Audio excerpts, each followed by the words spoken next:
All right, part 4. I'm breaking this down in little tiny bits so you can share this with your staff, and hopefully you appreciate this and you reference this anytime. Don't worry, you're gonna get it. You're gonna have to practice this at home and just do it until you know this, okay? All right, so here's the screen. Remember, you've opened it up. What's next? You have this pencil, or you can use your finger right here. You're gonna choose the software called PIC Camera. There's PIC Camera and there's PIC No Camera. Because we have connected to the camera, we're gonna use the PIC Camera. But let's say that the PIC Camera is connected. It has underneath here, it has like a base, a special, right here, cameraman right here. You see this right here? This is important. There's power set right here. So there's a connection between the computer and the camera. And it's all here, okay? So it's very, very important when your staff sets this up behind your surgery room, wherever how you're gonna do it, you need to connect the computer, you need to connect the PIC to the computer, and then you turn the power this off, to turn it on. And then you're waiting. So as this is blinking, it already should have a circuit to the laptop, okay? You don't want to do it the other way. You don't want to connect this and then connect this right here. I'm sorry, the USB. The USB is to the PIC camera. Okay, this Cat5 goes all the way down into the hub and picks it up to the camera. So now that you've connected it the right way, and you have these things lined up here, okay? And these numbers come into play very importantly because you see it has 8, 4, 3, and 9. So I'm gonna turn on back to the software. I'm gonna wait for the software to kick in.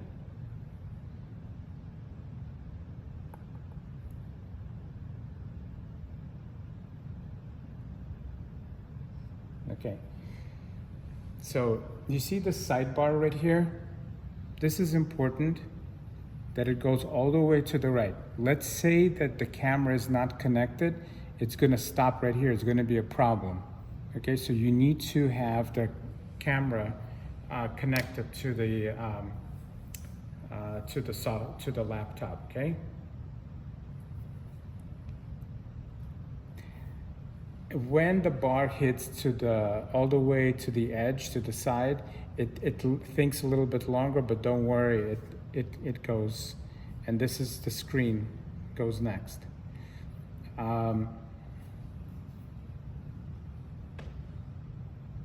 If you have, for instance, there was an error during camera, just finish it, close it. I'm glad that it happened with us. Don't panic. It's because I pressed it so many times. I'm just gonna wait patiently right now.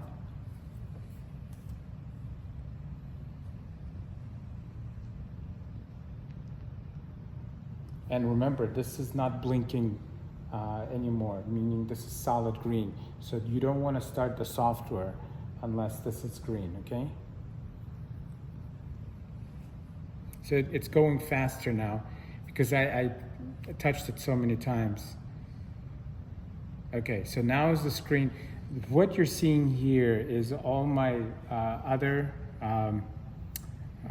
the database of all the patients.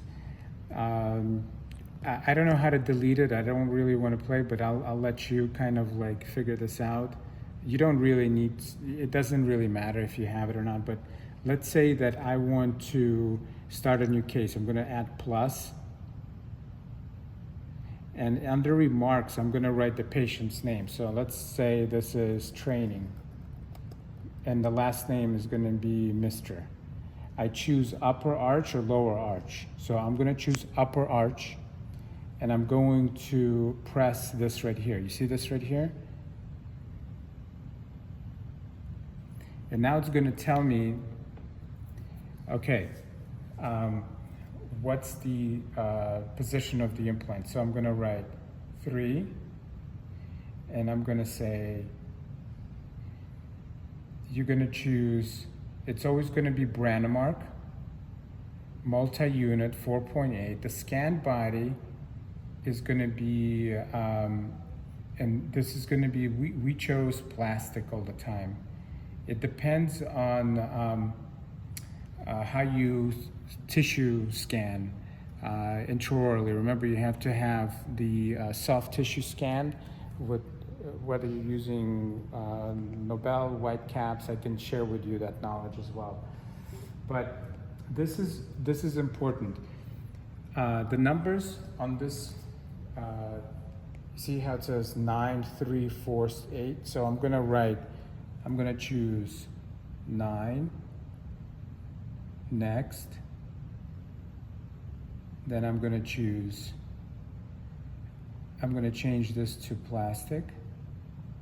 And then the list is 3. Show the paper, please. 3, 3, okay? Okay? Next, I'm gonna choose the next one is gonna be 4.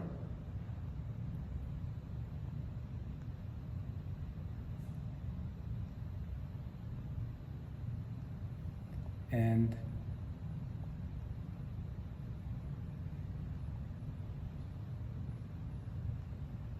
the last one's going to be 8. And remember, they disappear. The numbers that you've used, they disappear from the selection.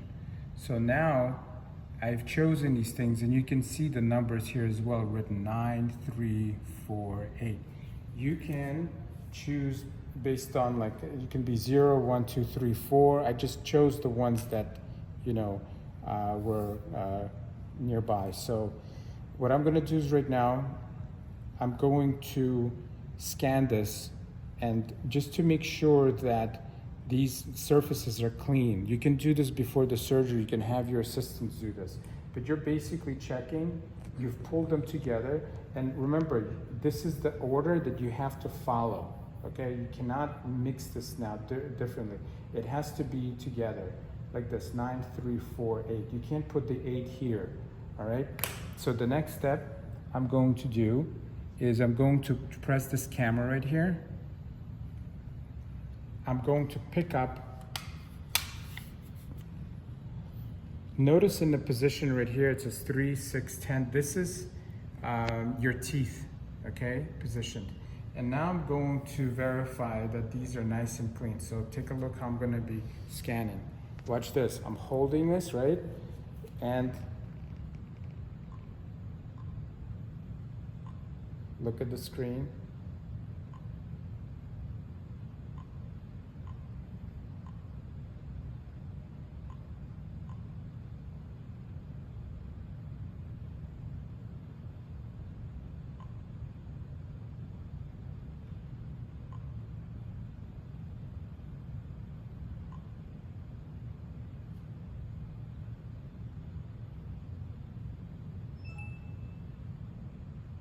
So did you hear that sound, little bling like this?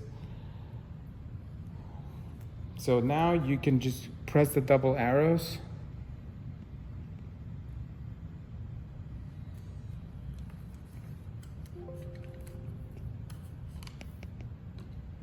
Okay. So I'm glad that this error message showed up, because it's a very simple solution. So what it says, one, it means that like something moved, but it really didn't move. So what do you do now? Let's say you have this error, okay? All right, so what you do is you hold this right here and you say delete all captured data. This is very important, delete all captured data. Don't say delete implant or delete all, say delete captured data. All right? You can also, typically when you have 4 implants, you want to have another reference. So you hold this and you put another reference. So what does that mean, reference? Your bridge is going to fit more passively. Whenever you have 4 implants, you want to go with 2 references. If you have, you can even do 3 references, but it's overkill. But let's say you have 6, you know, you can do 2 or 3. Okay, so again, we go back right here. Okay, watch how, again.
Okay, so you see it didn't give you that error code, okay? I wanted you to see that error code because it's very important. So you don't panic, you just basically go and do delete. But because this worked for us, notice here, you have these angulations. This is what it's supposed to be, okay? This is what it looks like, all right? So now what do? How do you send this to your lab? You go to back, and now you want to output this STL file. Here's the location of these, these implants, supposedly. This is just kind of like you're testing this out, right? So what you're gonna do is you're gonna put STL right here. And what we had is a drop box here, or you can put a USB and you can just go to, I'm gonna delete my drop box so you don't have it, but right here, you can have your drop box here, and when you output it, you're gonna write boom, boom, boom, the name of it, and it says STL output, you're gonna save it. And it's just gonna like save it wherever, okay? So that's it. So let's say that you want to access another case.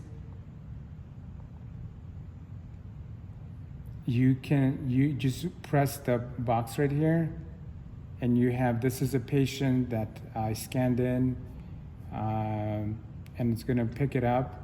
See, this is her case, and I can STL it again. So you can find all your people here in this list, okay? All right. So that's part 4, I think. All right, next part is kind of like the hacks that you should know, okay?